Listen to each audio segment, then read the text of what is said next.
Afternoon, everyone's Dr. Vasquez, your doctor in criminal justice. In this video, I will be discussing a potential active shooter that was averted today. Again, I use the word potential. It happened at Walnut Park Elementary School in Gadsden, Alabama. So what happened?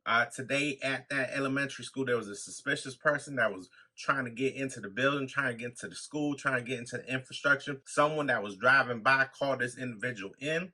The SRO, for those of you that don't know what that means school resource officer was there, engaged the individual, spoke to the individual. They had an altercation, and it ended up with that suspicious individual being shot.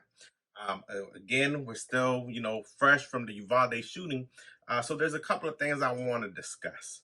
We have to talk about school safety, right? We're starting to get to the point probably where every door should be locked, right? Now, there's big controversy in between locking doors, chaining doors, things like that.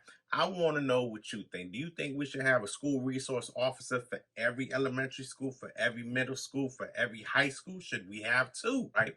Luckily here, this tragedy was averted. What if that school resource officer was not there? What if that person wouldn't have called this individual as suspicious? Again, that word suspicious can also go into profiling. So there's a lot of parameters, there's a lot of levels here that we have to deal with when it comes to active shooter, when it comes to school safety.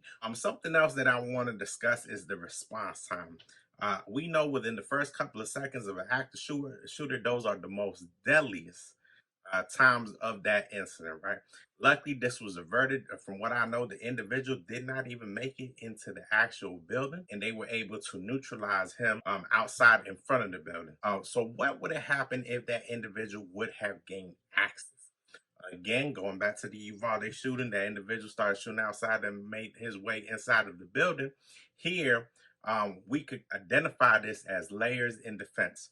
You can have an ID checkpoint outside. That's a layer in defense. You can have an electronic system. That's another layer in defense.